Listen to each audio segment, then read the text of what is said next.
namanya International Student Plan, Arrival Student. Jadi ini adalah salah satu perencana yang dilakukan oleh negara bagian Australia, teori juga, merujuk kepada National Plan yang secara keseluruhan, yaitu guidance untuk mengatur masuknya pelajar internasional ke Australia.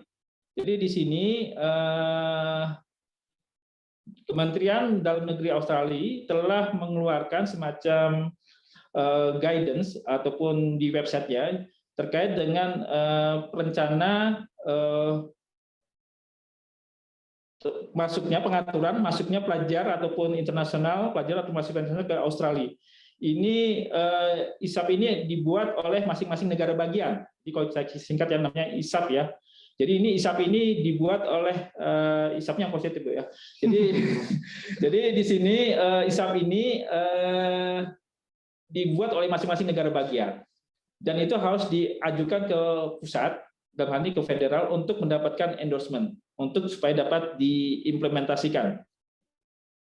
Jadi ISAP ini adalah satu rancangan guidance yang disusun oleh pemerintah negara bagian yang mengatur mengenai bagaimana proses masuknya pelajar ataupun mahasiswa asing ke Australia, khususnya terkait dengan bagaimana treatment pengaturan pada saat kedatangan ataupun pada saat karantina.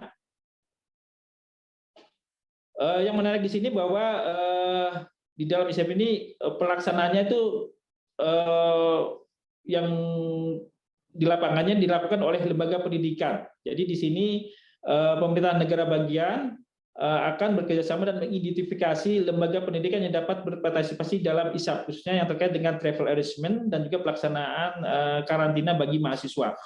Jadi di dalam ISAP ini sejauh ini sudah ada negara bagian New South Wales dan juga South Australia yang telah disetujui oleh pemerintah negara federasi. Jadi untuk plan pertama, kalau kita bicara di berbagai surat kabar setempat, bahwa untuk NSW sendiri ada semacam program untuk mendatangkan tahap pertama. Kalau misalnya border sudah dibuka ya, itu sebanyak 250 mahasiswa. Ini kebetulan informasi yang kami dapat dari berbagai mass media. Dan juga South Australia untuk tahap pertama akan memberikan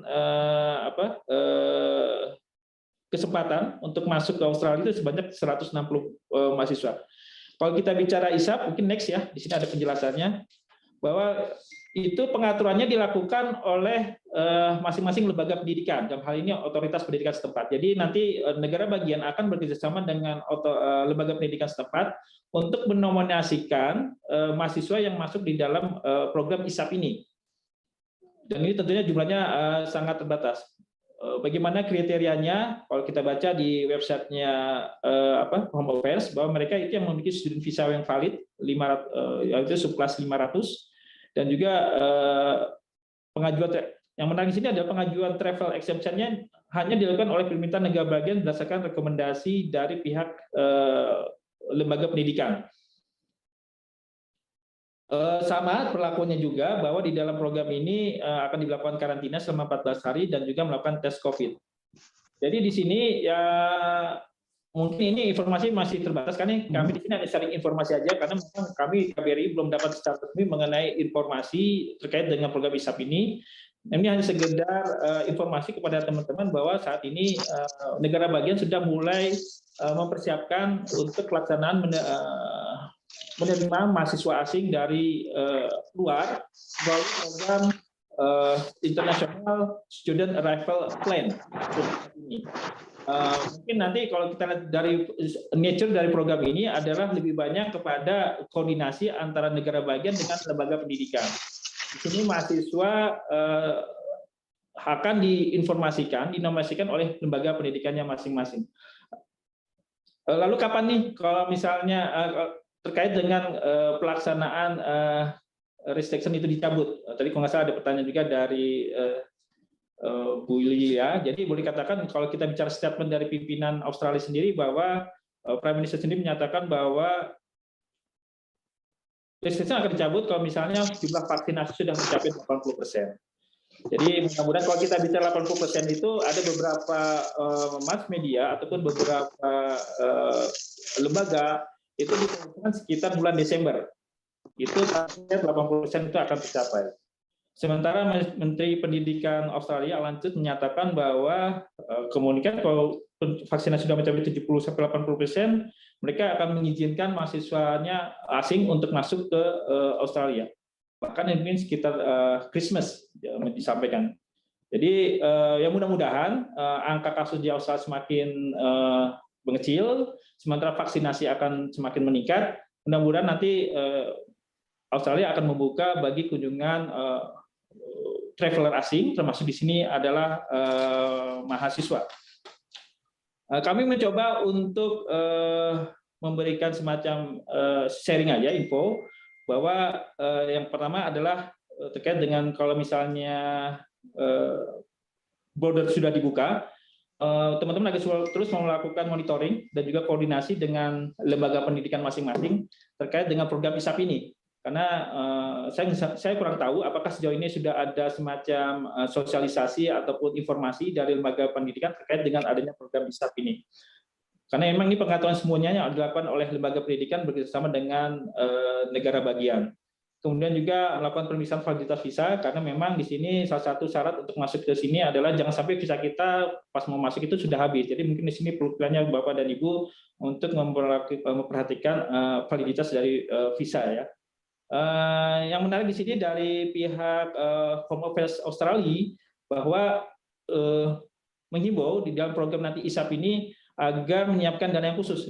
Saya hanya share informasi bahwa memang kalau kita lihat sekarang di sini karena memang untuk karena akibat pandemi COVID, kondisi perekonomian Australia khususnya di sejumlah negara bagian itu mengalami keterbatasan, sehingga lowongan untuk part-time job itu agak terbatas. Dengan demikian tadi Kementerian Home Affairs Australia menyampaikan agar supaya mereka yang terpilih dinominasikan untuk program ISAP untuk menyiapkan dana yang cukup.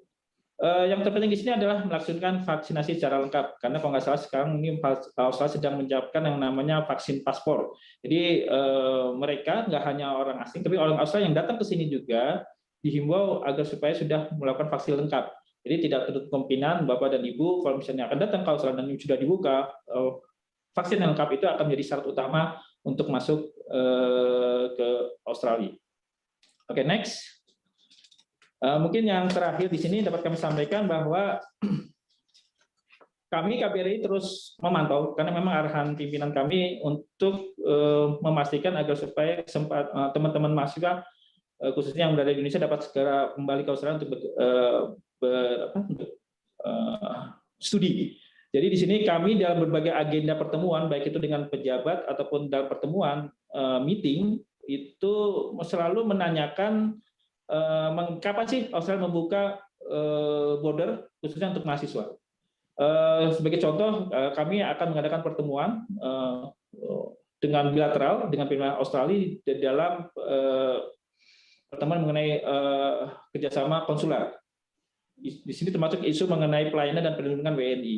Nah, di sini salah satu agenda yang dibahas adalah kami akan menanyakan kembali sejauh mana progres ataupun kebijakan Australia terkait dengan pembukaan border untuk agar supaya mahasiswa kita itu dapat masuk ke Australia untuk melanjutkan studi. Jadi yang jelas di sini kami tetap melakukan konsep utama.